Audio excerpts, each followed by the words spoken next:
Good morning students. आज मैं आपको एग्ज़ाम पैटर्न टाइप्स यानी जो एग्ज़ाम में आपके क्वेश्चंस आएंगे उसके अकॉर्डिंग आज मैं आपका रिवाइज करा रहा हूँ। किस तरीके से आपका पेपर बना हुआ है वो सभी आज मैं आपको इस वीडियो में कराने वाला हूँ। ठीक है बच्चों, तो बड़े ध्यान से इसकी आप प्रैक्टिस करेंगे और डेली मैं आपको अब प्रैक्टिस ही कराऊंगा आपके एग्जाम की। ओके स्टूडेंट, चलिए स्टार्ट करते हैं। सबसे पहले आपके क्वेश्चंस आएंगे बहुविकल्प यानी MCQ टाइप के क्वेश्चंस आएंगे 5। जैसे यदि A तथा 18 का LCM 36 है, A का एक नंबर A हो गया, दूसरा नंबर 18 हो गया, इन दोनों का LCM 36 है और HCF 2 है, तो कह रहा है A की वैल्यू फाइंड आउट कीजिए और इसके 4 ऑप्शंस होंगे। जैसे A एक वैल्यू 2 हो गई, दूसरा ऑप्शन 3, तीसरा ऑप्शन 4 एंड फोर्थ ऑप्शन हो गया 1। इन चारों में से आपका एक आंसर है। अब इसे कैसे करेंगे? एक हमने रूल पढ़ा था बच्चों, first number multiply of second number HCF into LCM।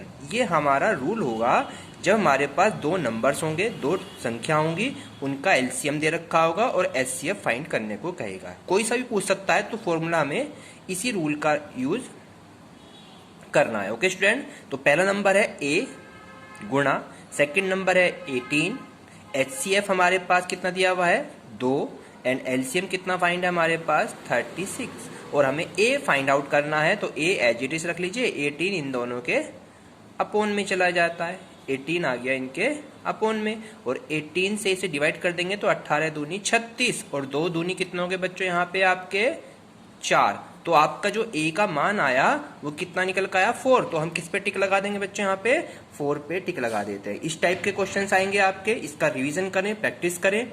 Second type question, ये भी MCQ टाइप है। जैसे कोई भी नंबर दे देगा आपको परिमेय संख्याओं के रूप में। जैसे एक नंबर दे दिया 3/7 का अंडर रूट, दूसरा दे दिया 9/4 का अंडर रूट, तीसरा दे दिया 1/7 का अंडर रूट एंड लास्ट दे दिया 12/4 का अंडर रूट। अब इनमें से बताना है कि कौन सा नंबर परिमेय नंबर है। परिमेय है, ये कहे कौन सा है परिमेय। इस तरह से कुछ भी क्वेश्चन आपसे ये पूछा जा सकता है। तो परिमेय नंबर होते हैं जो P/Q के रूप में लिखे होते हैं। ये सभी P/Q रूप में है लेकिन अंडर रूट में आ रहे हैं और अंडर रूट में सारे नंबर कौन से होते हैं? अपरिमेय नंबर होते हैं। तो अब कैसे पता चले? तो उसके लिए देखिए 3/7 इसको अंडर रूट से नहीं निकाल सकते, 9/4 को अंडर रूट से निकाला जा सकता है क्योंकि 9 का अंडर रूट होता है 3 एंड 4 का अंडर रूट कितना होता है 2। तो ये 3/2 के रूप में लिखा जा सकता है, यानी P/Q के रूप में इसे हम यहाँ फाइंड आउट कर सकते हैं। बाकी कोई भी नंबर हमारा P/Q के रूप में नहीं है क्योंकि अंडर रूट में जो नंबर्स होते हैं, जो भी वैल्यू आपकी अंडर रूट में होगी वो अपरिमेय नंबर होते हैं। ओके स्टूडेंट, तो ये सभी अपरिमेय नंबर हो गए। बस आपका ऑप्शन कौन सा हो गया? बी वाले पे टिक लगा देंगे। ओके स्टूडेंट्स, चलिए नेक्स्ट क्वेश्चन आपका। नेक्स्ट टाइप आती है, दो इक्वेशन है आपकी 3x 2ky -2 = 0 और सेकंड इक्वेशन दे रखी है आपकी 2x 5y + 1 = 0। अब कह रहा है ये परस्पर समांतर है। परस्पर क्या है बच्चों? ये समांतर है। परस्पर समांतर है तो k की वैल्यू फाइंड आउट कीजिए। इन चार ऑप्शंस में से एक ऑप्शन दे रखा है -5/4, दूसरा आंसर है 2/5, तीसरा है 15/4 और चौथा आंसर है 3/2। इन चारों में से कौन सा आंसर है इसका? अब जब परस्पर समांतर की कंडीशन बोली जाती है तो वो कौन सा होता है रूल आपका? कोई हल नहीं। कौन सा रूल होता है बच्चों ये परस्पर समांतर के लिए? कोई हल नहीं।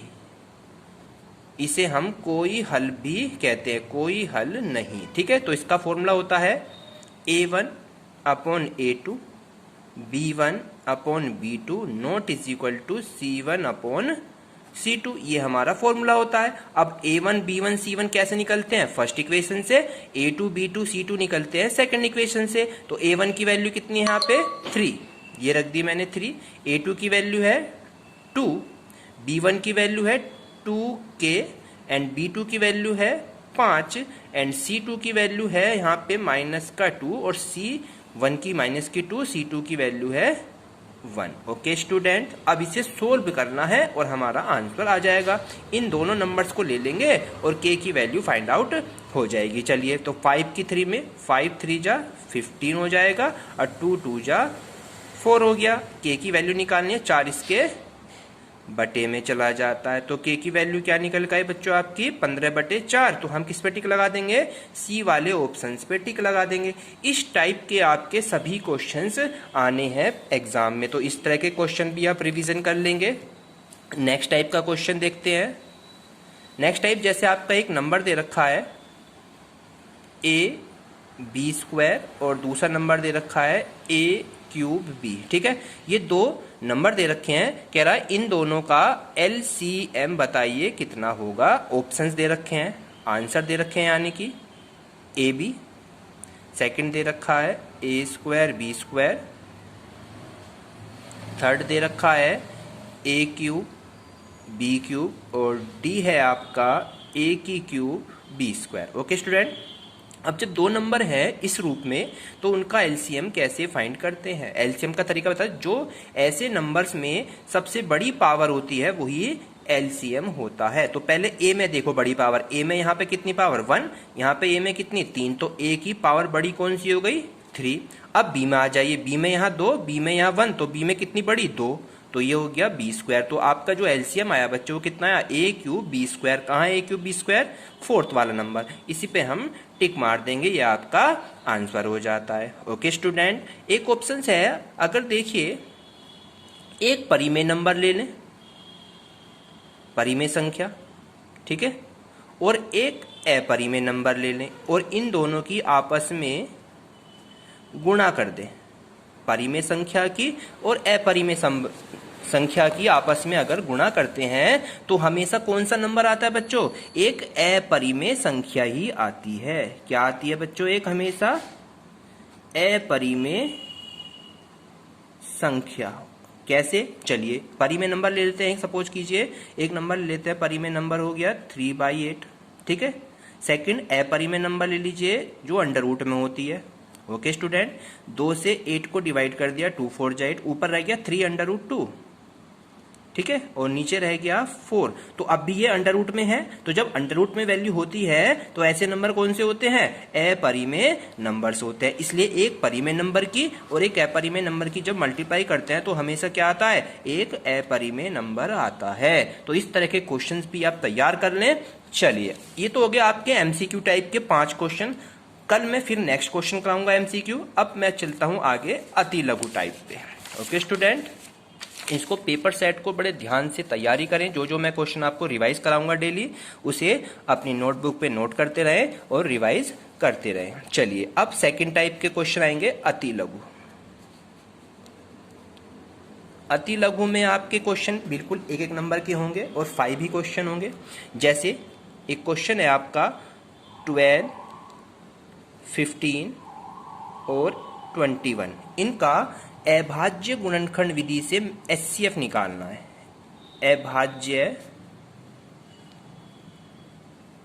गुणनखंड मेथड से, विधि से क्या निकालना है बच्चों हमें, इसका एचसीएफ। एचसीएफ कहते हैं में से।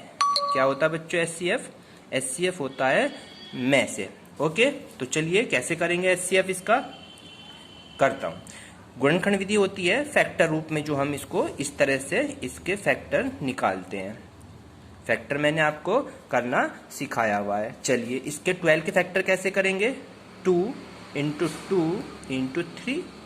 15 के फैक्टर करेंगे तो 3 × 5, एलसीएम मेथड से निकाल लेना आप। 21 के करेंगे तो 3 × 7, यानी कि इसमें हमें क्या फाइंड करना है, अब फाइंड क्या करना है बच्चों, इसमें हमें निकालना है HCF, हाईएस्ट कॉमन फैक्टर। वो होता है जो तीनों में सेम, तीनों में सेम क्या आ रहा है 3, तीनों में सेम क्या आ रहा है बच्चों आपका 3। तो आपका जो HCF आया वो कितना आया, 3 आंसर आया। लेकिन अगर वो कहता है आपसे यहाँ पे LCM फाइंड कीजिए, क्या बात कीजिए यहाँ पे LCM फाइंड, तो LCM में क्या होता है, जो आपका सेम नंबर होता है, पहले तो आप उसे लिख लीजिए, और 2 में सबसे बड़ी पावर वो लिख लेंगे, सबसे बड़ी में सेम नंबर है 3। फिर जो बचता है, क्या बचा, 2 इंटू 2 बचा, उसे लिख लीजिए 2 इंटू 2।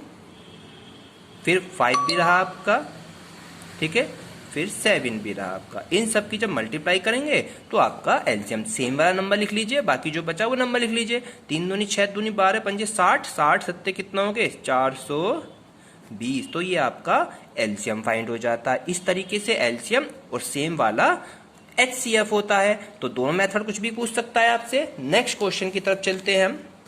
2 इक्वेशंस मिलेंगे किस तरीके से, 2 इक्वेशन आपकी जैसे x plus y is equal to 14, और एक इक्वेशन हो गई x minus y is equal to 4।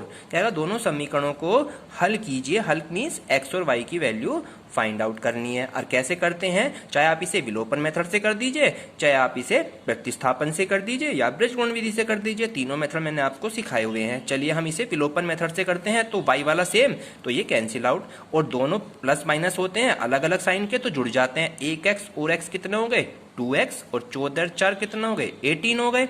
और x की वैल्यू निकालनी है, 2 गया इसके अपोन में, 2 नीम 18। तो ये x की वैल्यू कितनी है बच्चे, यहाँ पे 9 आई। x की वैल्यू इक्वेशन 1 में रख दो या 2 में रख दो। तो लिखेंगे x का मान समीकरण 1 में रखने पर, समीकरण 1 है x plus y is equal to 14, और x की वैल्यू कितनी निकाली, 9, y as it is, 14 as it is. y की वैल्यू निकालनी है तो 9 इधर आके माइनस का हो गया, और y कितना आ गया, 5। तो ये y हो गया, ये x हो गया, दोनों ही आपके आंसर बन जाते हैं। इस तरीके से हम इक्वेशंस को सोल्व कर लेते हैं। ये मेथड होता है विलोपन मेथड। कौन सा मेथड होता है बच्चों, ये विलोपन मेथड होता है। अब क्वेश्चंस मैंने आपको कुछ क्वेश्चन एज वाले सिखाए थे, यूक्लिड मेथड भी सिखाया था, और कोई हल नहीं वाले भी मैंने कराया था। तो चलिए स्टार्ट करते हैं इसका नेक्स्ट क्वेश्चन। कह रहा है पिता की आयु पुत्र की आयु की 6 गुनी है। पुत्र की आयु की कितनी है, 6 गुनी। तो मान लेते हैं, माना पुत्र की आयु तो हमने क्या मान ली यहाँ पे, x, ठीक है, और पिता की आयु कितनी ले ली हमने बच्चों यहाँ पे, y। क्वेश्चन में कह रहा है कि जो पिता की आयु है पुत्र की आयु की कितनी गुनी है, 6 गुनी। तो y जो है पुत्र का कितना गुना है, 6 गुना। ये इक्वेशन 1 बन गई। ओके स्टूडेंट, फर्स्ट इक्वेशन बन गई, पिता की आयु पुत्र की आयु की 6 गुनी है। फर्स्ट स्टेप क्लियर हो गया आपका। चलिए सेकंड स्टेप कहता है कि 4 वर्ष बाद, 4 वर्ष बाद, तो 4 वर्ष बाद पहले दोनों की उम्र निकाल लो, पुत्र की भी और पिता की भी। तो पुत्र की तो होगी 4 साल बाद, कितनी बात कहता है तो प्लस हो जाता है 4, ये पुत्र की हो गई। और पिता की कितनी हो जाएगी, पिता है y, तो y होगी y प्लस 4। अब क्वेश्चन क्या कह रहा है, पढ़िए कि कह रहा है 4 वर्ष बाद पिता की आयु, पिता मतलब y प्लस 4, पिता की आयु पुत्र की आयु की, पुत्र है x प्लस 4, इसकी 4 गुनी होगी। पिता की आयु पुत्र की आयु की 4 गुनी होगी। तो पुत्र और पिता की वर्तमान आयु हमें निकालनी है। अब यहाँ से एक इक्वेशन यहाँ से निकाल देंगे। कैसे निकालेंगे, चलिए y प्लस 4, 4 के अंदर मल्टीप्लाई 4x, और 4 की 4 में 4 4 जा 16। पहले x लिखते हैं, फिर y इधर आके माइनस, 4 भी minus, 16 as it is, equal में कुछ नहीं बचा, 0 हो जाता है। और 4x as it is, y as it is, और 16 में से 4 गया तो 12 आ जाता है। ओके स्टूडेंट, ये इक्वेशन बन गई सेकंड। अब इक्वेशन 1 और 2 को सोल्व करेंगे और हमारा x और y की वैल्यू जो निकलेगी वही पिता और पुत्र की आयु हो जाएगी। चलिए इक्वेशन 1 से y का मान 2 में रख दो, ठीक है। तो ये 4x तो एज इट इज रखा, और y का मान कितना है हमारे पास में, 6x, तो y की जगह रख दो यहाँ पे 6x। समीकरण 1 व 2 से। ओके स्टूडेंट, चलिए तो और बाकी एलिमेंट 12 एज इट इज और इक्वल 0 एज इट इज। 4 में से 6 गया तो माइनस के 2x, और 12 उधर जाके कैसा हो जाएगा, माइनस का माइनस से माइनस कैंसिल आउट, और x की वैल्यू 2 गया इसके बटे में, 2 छिक्का 12, तो ये x आया 6। तो x किसकी उम्र थी, x थी पुत्र की उम्र, तो x बराबर 6 वर्ष आ गया। ओके स्टूडेंट, ये हो गया पुत्र की आयु, पुत्र की आयु। अब x का मान समीकरण 1 में रख दो, समीकरण 1 से। तो समीकरण 1 है y बराबर 6 और 6 गुणा 6 तो कितना आ गया 36 वर्ष।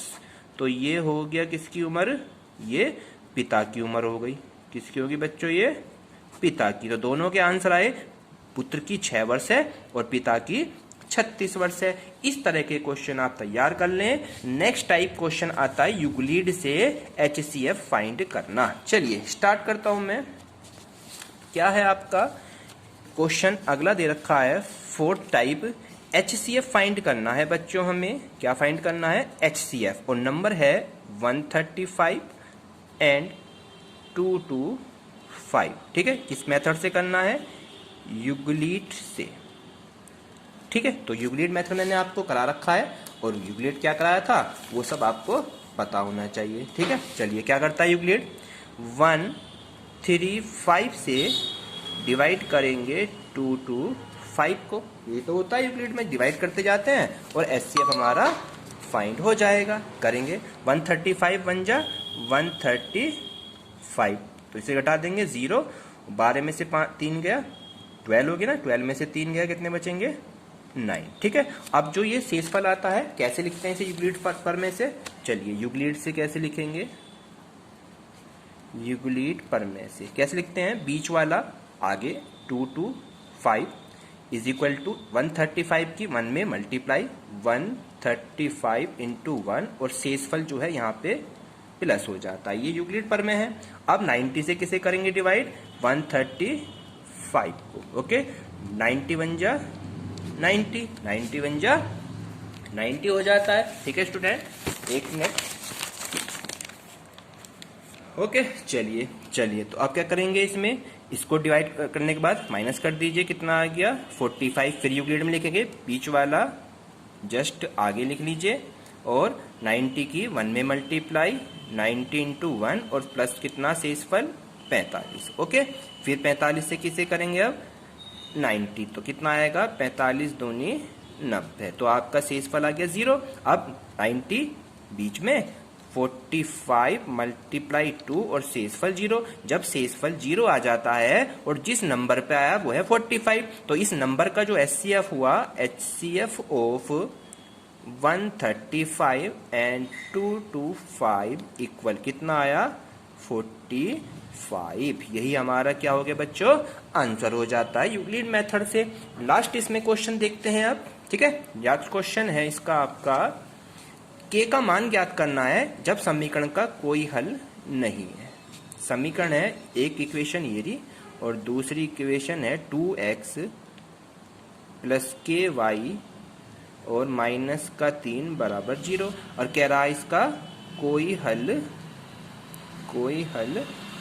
नहीं है तो k का मान ज्ञात कीजिए। कैसे करेंगे, कोई हल नहीं के लिए क्वेश्चन होता है a1 upon a2 b1 upon b2 not is equal to c1 upon c2, और a1 b1 c1 के पहली इक्वेशन से और a2 b2 c2 सेकंड से। तो यहाँ पे कुछ नहीं है, तो a1 का मान 1, a2 का मान 2, b1 का मान 1, b2 का मान k not is equal to c1 का मान -4 और c2 का मान -3। अब हम इन दोनों को लेके k की वैल्यू फाइंड कर देते हैं। ओके स्टूडेंट, चलिए k की इधर 2 की इधर, तो k एकम k और 2 एकम 2, तो k की वैल्यू कितने निकल कर आई 2 निकल कर आ जाती है। इस तरीके से आज हमने 2 टाइप के क्वेश्चन सीखे, MCQ और लघुत्तरीय, अति लघु। फिर कल मैं आपको लघुत्तरीय और विस्तृत क्वेश्चन कल सिखाऊंगा। इसी टाइप से आपका पैटर्न आएगा पेपर का, तो अपनी तैयारी कर लें। ठीक है बच्चों, थैंक यू।